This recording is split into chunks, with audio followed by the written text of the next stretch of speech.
Fidèles amis téléspectateurs de Dabal TV, mesdames et messieurs, bonjour. Bienvenue sur ce numéro de votre émission Parole aux candidats. Comme vous le savez, Parole aux candidats est une plateforme qui vous offre l'opportunité, vous les candidats à ces élections communales et municipales, de vous faire connaître, de faire connaître vos ambitions et de définir à travers vos plans d'action ce que vous pensez faire pour votre commune. Pour ce numéro, nous recevons un candidat qui s'appelle Abdou Wahab Garbasaï.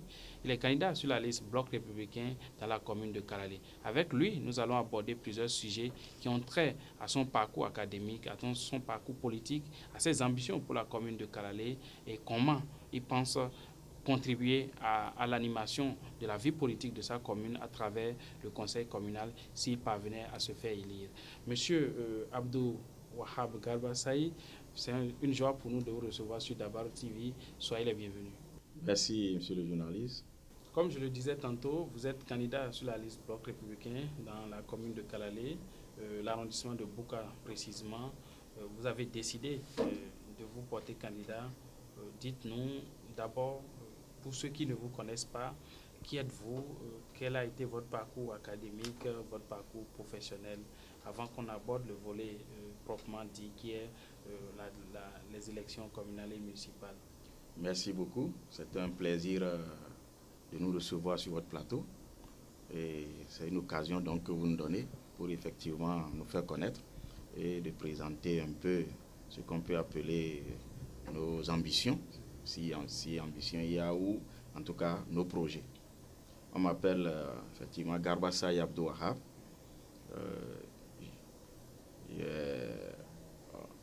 Oui, votre parcours, quel est votre parcours académique, votre parcours politique? Bon, le parcours, je suis économiste de formation de l'Université nationale du Bénin, oui.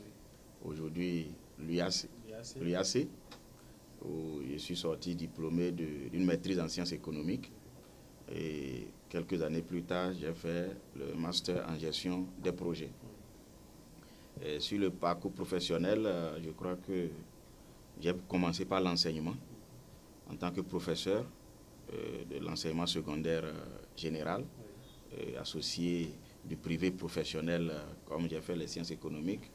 Donc, j'enseigne également dans les écoles d'enseignement professionnel de la place à Parakou ici, où j'ai enseigné l'économie, les mathématiques financières.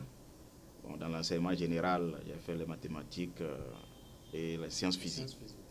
Donc j'ai commencé avec, au niveau du collège de Sebana, entre 97 et 2000, 2 ans, 97-99, oui. Et poursuivre à Parakou, au CE1, et ensuite dans les collèges privés, Espoir Plus, ECDS. Donc, ce parcours a été au moins de 7 ans d'expérience, de 1997 à 2005. Après de 2005, d'autres occupations professionnelles m'ont fait abandonner la CRE. Et ce parcours a débuté notamment effectivement avec les communes. J'étais déjà cumulativement un peu avec mes fonctions d'enseignant, parce qu'entre-temps, j'ai laissé le contrat de contractuel d'État, et donc j'associais la vacation, puisqu'à l'époque, la demande était effectivement là. Donc j'ai associé la vacation au travail dans des projets, donc notamment la place ici, le projet de développement, dans les ressources naturelles, dans l'intermédiation sociale, donc avec une ONG de la place. Donc en 2005, la petite expérience cumulée sur le terrain de projet de développement m'a amené dans un autre projet de la coopération belge, où j'ai occupé le poste d'assistant technique chargé de l'appui conseil aux communes. C'est là que démarre, disons, un parcours professionnel centré, disons, de la décentralisation et sur les communes. Je crois que le passage dans ce projet de la coopération belge dans la Takura Donga m'avait fait valoir le nom de l'homme commune. Parce que, en tout cas, c'était centré sur les questions de la décentralisation. Et très tôt, les maires à l'époque et les acteurs communaux n'ont pas tardé de me surnommer l'homme commune, celui qui défend les intérêts des communes. Donc après le projet de la coopération belge, je suis passé à un projet de la coopération allemande, toujours dans la Takura Donga. Je suis devenu coordonnateur pour un programme d'approvisionnement en eau potable, on appelle PEP, PADA GTZ KFW. Donc ceci, c'est entre 2007 et 2009. Et alors à partir de 2009, je suis entré dans une autre structure où on ne parle que purement décentralisation, notamment l'association pour la promotion de l'intercommunalité dans le département de la Liborie, appelée APIDA. APIDA, où vous séjournez depuis fin 2009 à ce jour. Voilà. Oui. On peut voir là le parcours d'un homme averti, un homme qui a accumulé plusieurs expériences et plus dans le domaine de la décentralisation. Est-ce que c'est le fait que vous avez été au contact des communes, vous avez été au cœur du développement à la base, que vous avez décidé de participer au développement de votre commune parce que vous pensez posséder des armes qu'il faut pour bien gérer votre commune? Est-ce que c'est ça qui vous a motivé à vous lancer dans ce parcours? Ce parcours en est pour beaucoup, certainement, parce que effectivement, ça fait déjà 18 ans que nous sommes dans la décentralisation. Et si aujourd'hui, j'ai décidé ou accepté de participer à ces élections, je crois que le parcours professionnel, surtout dans les questions de décentralisation, en sont pour beaucoup.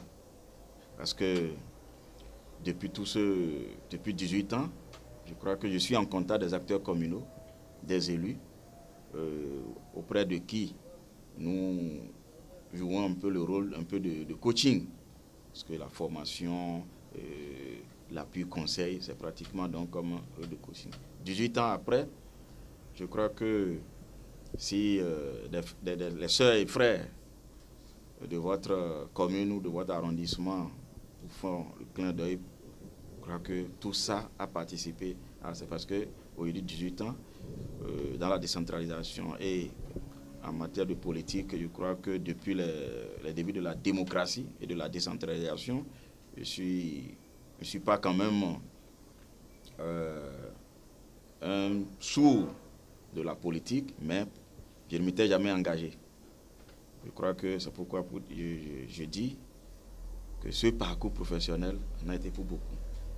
Peut-être que je n'aurais pas eu ce parcours, que peut-être les frères et les sœurs ne m'auraient pas identifié pour me dire il faut y contribuer, ou je n'aurais pas eu ce parcours, qu'on m'aurait appelé et que me voyant, n'ayant pas les armes, que je voyais sauter dans un marigot inconnu, que je puisse, pour ma propre, pour le problème de convenance personnelle, que je puisse dire ça, ce n'est pas mon marigot.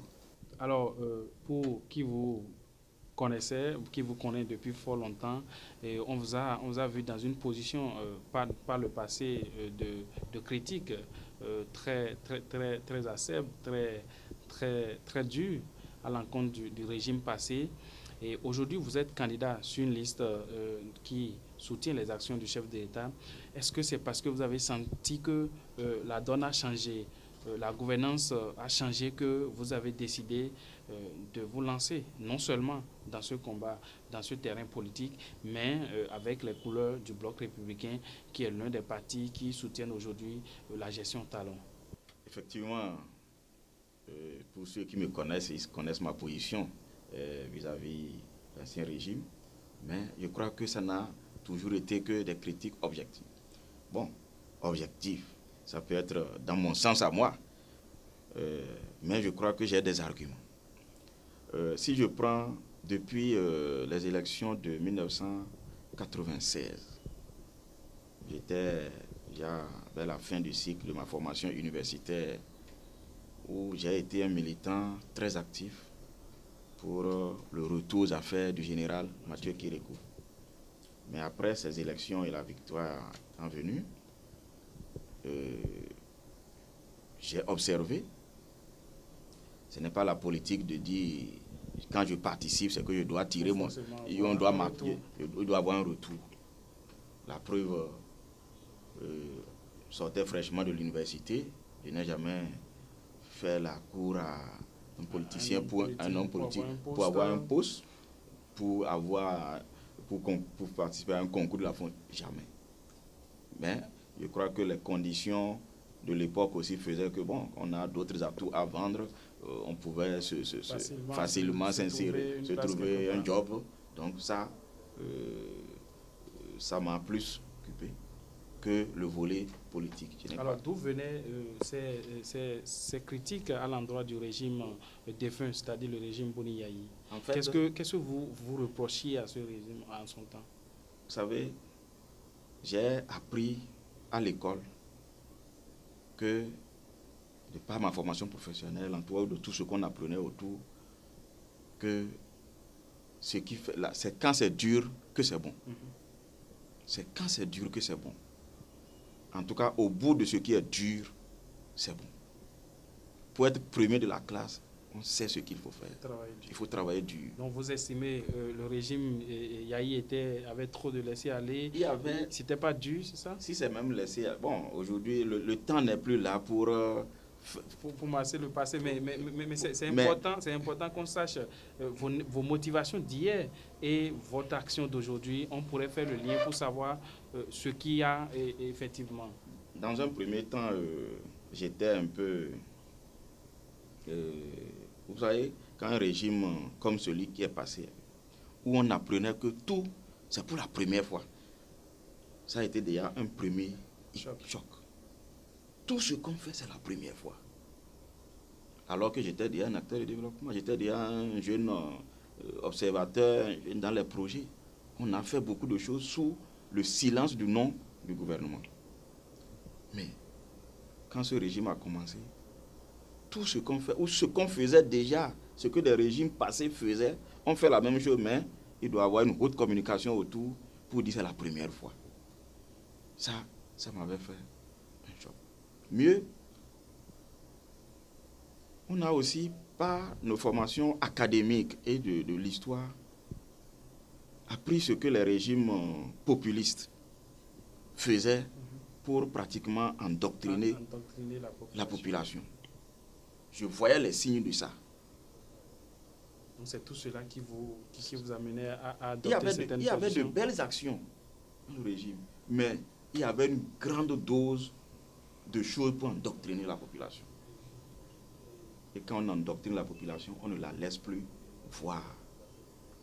On ne la laisse plus voir.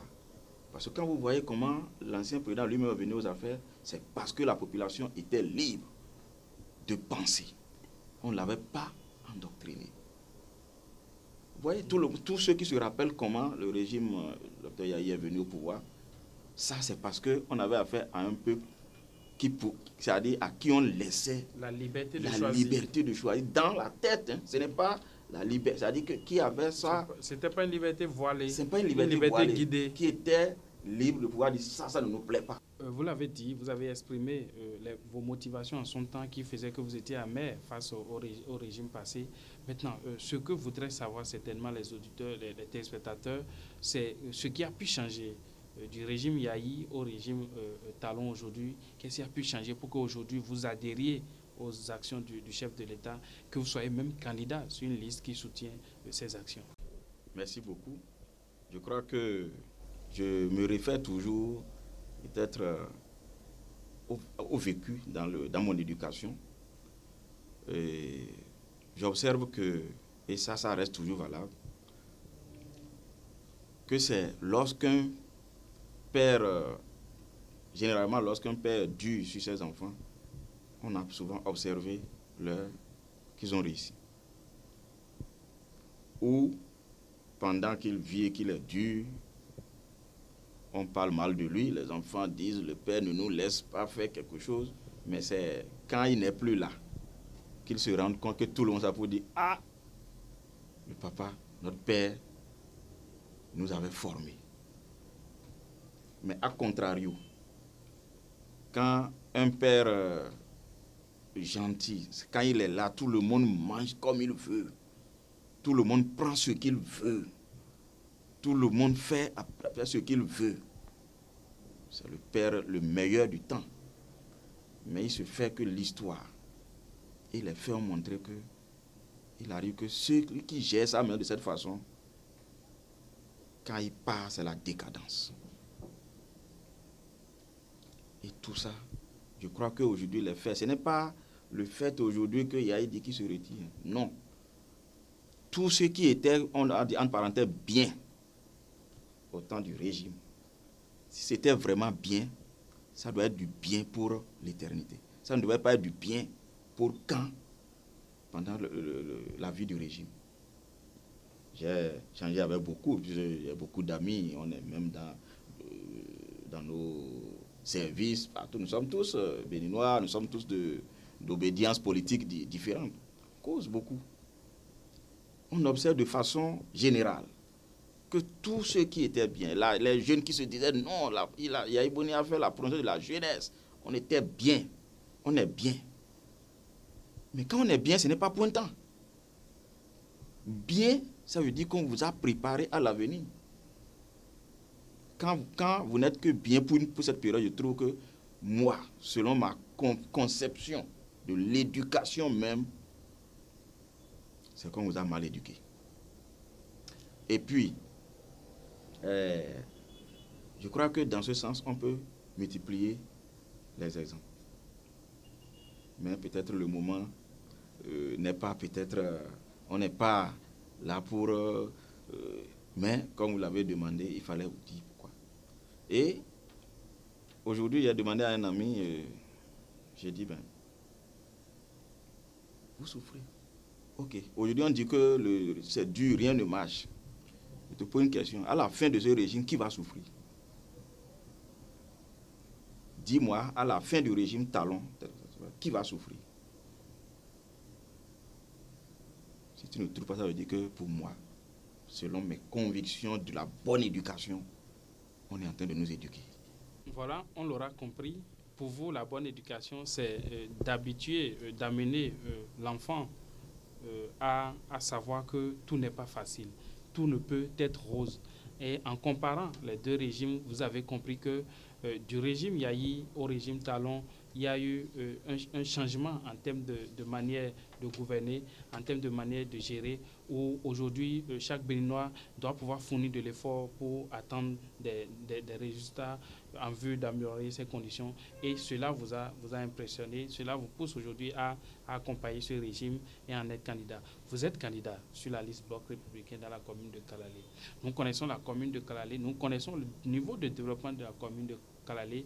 De par notre position de journaliste, nous savons les difficultés que vivent les populations de Kalalé en termes, dans tous les secteurs d'ailleurs. On crie l'enclavement, on crie des problèmes de santé, la voie et tout ça là.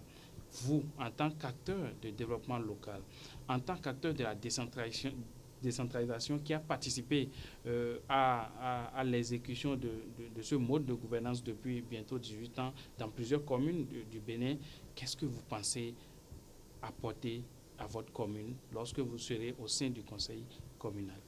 Merci beaucoup. Je crois que vous abordez là des questions... Les questions qui nous réunissent ici d'ailleurs. Sensibles. Voilà.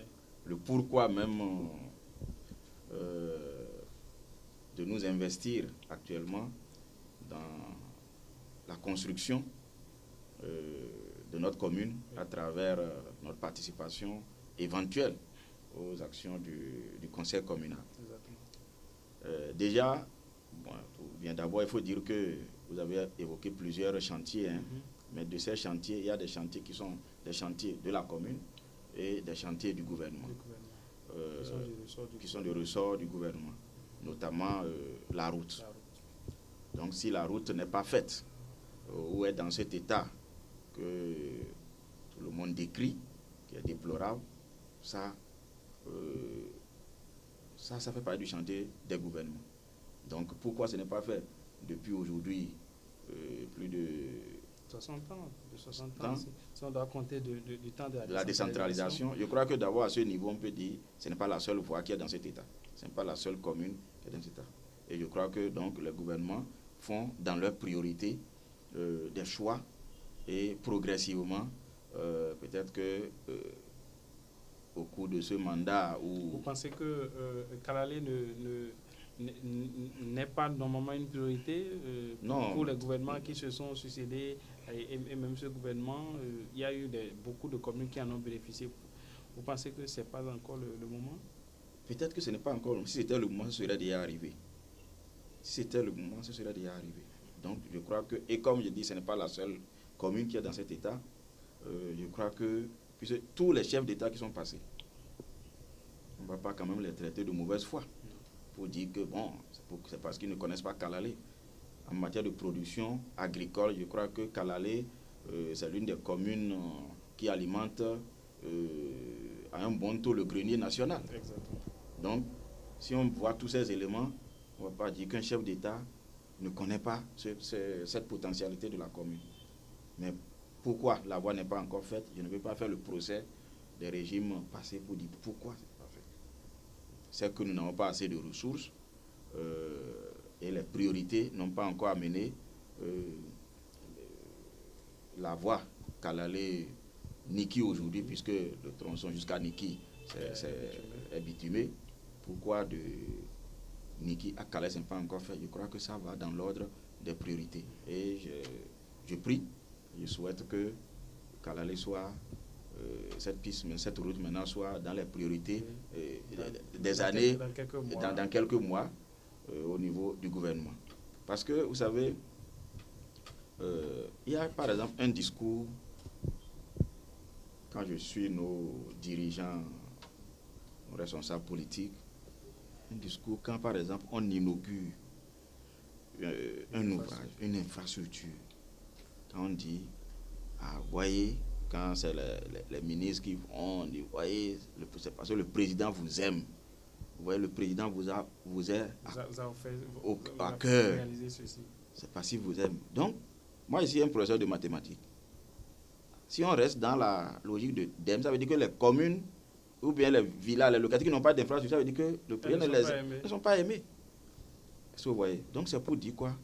Pour moi, en plaçant les choses dans les questions de priorité, d'arbitrage entre ressources que nous arrivons à mobiliser et ce qu'on a et les besoins, en plaçant cela dans les raisons de ce qui font que les communes qui ont encore des routes dans le mauvais état souffrent, je pense que le discours, quand on réalise quelque chose dans une communauté, dit c'est parce que le président vous aime, c'est parce que, moi je pense qu'on devrait dire autrement. On devrait plutôt, quand ça arrive, présenter les excuses à cette population pour avoir attendu tout ce temps avant de bénéficier de telles infrastructures. Nous allons laisser le chantier de l'État et venir sur le plan communal. Vous rêvez participer au développement de votre commune. Selon vous, quels sont les axes prioritaires pour la commune de Kalalé aujourd'hui? Généralement, la politique de la décentralisation a prévu un outil de développement qu'on appelle le plan de développement communal, qui s'élabore avec la participation de toutes les couches sociales de la population, où les priorités sont faites pour en arriver à ce qu'on peut réaliser, ce qu'on peut faire de la commune sur 5 ans. Donc je crois qu'aujourd'hui, en matière de priorité, les priorités qu'ont voulu, qu'ont tracé les filles et fils de la commune de Kalalé pour les 5 années qui sont en train de courir, je crois que les PDC sont de 2017 à 2021, je crois que les axes prioritaires sont déjà là. Mais entre, effectivement, tracer ces priorités et leur réalisation, il y a souvent quelques embûches. Tout, aujourd'hui, il y a la grande majorité qui se fait par la mobilisation, qui doit se faire par une mobilisation forte des ressources. Mais au-delà aussi de la mobilisation des ressources, il y a la mobilisation humaine. Il y a la mobilisation humaine qui peut contribuer à vraiment réaliser les priorités de la commune consignées dans le PDC pour un meilleur développement de la commune. Et je pense que c'est dans la mobilisation humaine qu'aujourd'hui, les communes en général souffrent. On s'attaque beaucoup plus à la mobilisation financière, qui elle aussi souffre de plusieurs maux. On n'arrive pas à mobiliser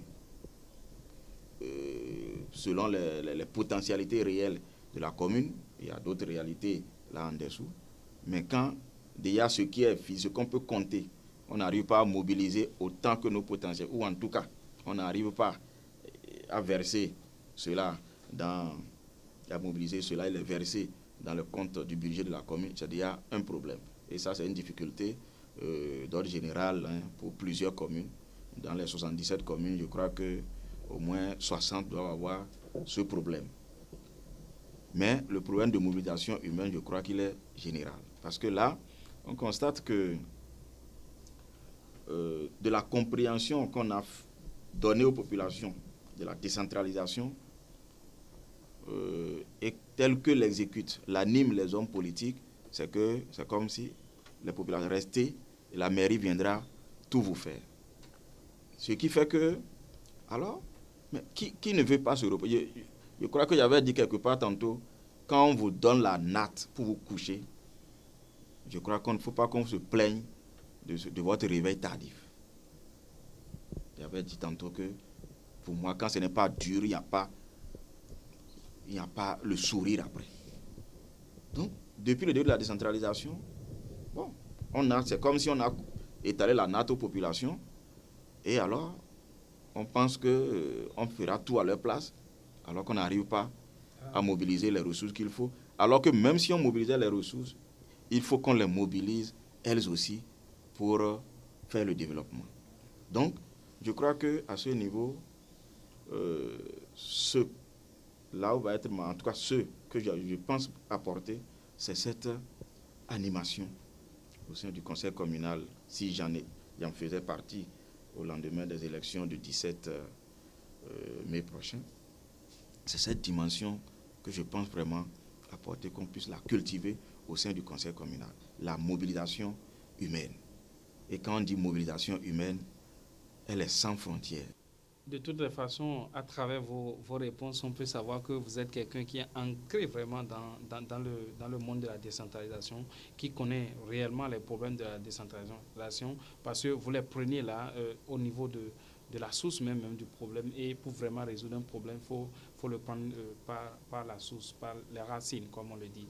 Alors, même si on devait avoir 3 heures pour cette tribune, elle ne nous suffirait pas. Alors, nous sommes à la fin de cette émission, malheureusement. Mais bon, c'est le temps, la télévision, c'est le temps. J'aimerais que vous lanciez un appel, aussi bien à l'endroit des populations de la commune de Kalalé qu'à l'endroit de vos compagnons de lutte, des hommes politiques avec qui vous devez contribuer à l'animation de la vie politique, parce qu'il n'y a pas qu'un seul hirondelle pour faire le printemps, comme on le dit. Alors, un appel à l'endroit des populations de Kalalé, de toutes les fils et filles de la commune de Kalalé, pour ces joutes électorales qu'on va amorcer tout d'ici peu. Merci. Je crois que d'abord à l'endroit des populations de ma commune, je dois d'abord exprimer un sentiment de joie par rapport à ce qui se passe cette année, du point de vue des candidats dans les différentes listes. Je ne suis pas le seul qui ait subi, qui ait connu, disons, un appel des parents dans tous les arrondissements et dans toutes les listes. J'observe cela également. Donc c'est déjà pour dire qu'il y a une sorte de reconnaissance des parents, pour dire des populations, pour dire venez. N'allez pas seulement au fonctionnariat, c'est-à-dire on sait que bon, la vie, vous cherchez votre pain, Mais venez aussi, ne nous laissez pas seuls, parce qu'on se croise à l'occasion de quelques cérémonies. Hein, et tantôt, vous nous abandonnez, non, et généralement les mots non, on est là, on vous écoute, on est là. Mais au fond, ce qu'il dit, c'est vrai. Parce que pour le développement, on n'est pas là. Donc, je constate cette année, pour toutes les listes, qu'il y a déjà cet appel dans tous les arrondissements.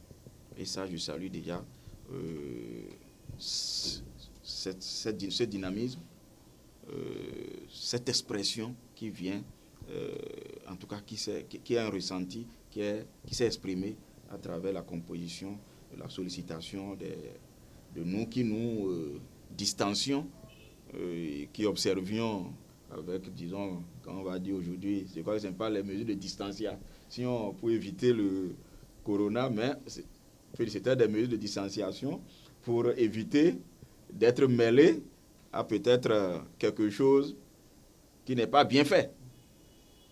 Mais est-ce qu'on a raison de laisser les autres et venir dire demain ou tout le temps, vous n'avez pas fait comme ça devait se faire? Donc je crois que ça ne doit pas être notre raison. C'est pourquoi je remercie déjà tous ceux qui, depuis le début de la décentralisation, se sont jetés. Sans formation, en tout cas, eux, ils ont dit, nous on est prêts, comme ça, là, à aller construire le développement. Mais il se fait que la décentralisation, la gouvernance locale, en tout cas la commune qui est une petite république, c'est comme un petit État dont le fonctionnement requiert beaucoup d'administration. Beaucoup d'administration. C'est-à-dire beaucoup de questions administratives qui vont au-delà de... En tout cas, qui requièrent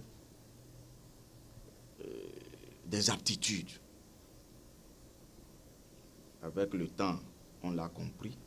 En tout cas, je l'ai compris. Et ça fait partie des mobiles que j'ai accepté. Parce que je sais qu'il y a beaucoup à faire.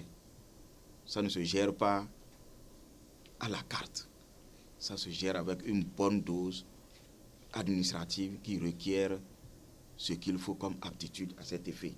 Donc, je profite pour dire encore, pour remercier encore ceux qui, depuis le début de la décentralisation, se sont jetés à l'eau. Et pour cela, je pense que ce qu'ils ont pu faire comme acquis, je les en remercie, j'en félicite, parce que je ne peux pas, quand on doit voir ce qu'il y a et comment ils sont jetés, on ne peut que les féliciter. Donc nous maintenant, si on arrivait, c'est d'apporter un peu de ce que nous connaissons de cette matière-là dans l'équipe du conseil communal pour que la commune de Kalalé soit une petite référence. Le développement de la commune de Kalalé doit se faire avec tous ses fils. Vous avez été appelé, vous avez accepté cet appel. Vous avez remercié ceux-là qui ont conduit le système de la décentralisation depuis 18 ans. Et à l'endroit des gouvernants qui ont conduit cette décentralisation, à l'endroit des différents gouvernements et du gouvernement actuel, quel sera votre mot? Ce serait votre mot de la fin. Merci beaucoup. Je crois que pour le régime actuel, pour moi, il faut l'encourager. Il faut l'encourager à être aussi toujours clairvoyant. Ce qui m'impressionne dans la manière de gouverner actuelle, c'est-à-dire que c'est la planification. On prévoit, on organise et on réalise. Rien ne se fait plus au hasard. Je ne peux pas dire plus, en tout cas, rien ne se fait au hasard. Et ça, tout le monde peut le constater. Ça prend du temps, parce que pour organiser, ça prend du temps. C'est ce temps-là que ça prend. Et bon, quand on a été habitué à une autre façon de faire, on pense qu'on ne fait pas. Je crois que sur le terrain, les gens constatent que ça se fait. Les gens constatent que ça se fait. Parce que les résultats sont là. Et vous pensez, lorsque vous serez au sein du conseil communal de Kalalé, vous allez amener les autres conseillers à faire ainsi? De cette manière, si plaît à Dieu. Nous vous remercions. Merci d'avoir suivi l'émission Parole aux candidats. Nous avons reçu le candidat Abdou Wahab Garba Saï de la commune de Kalalé.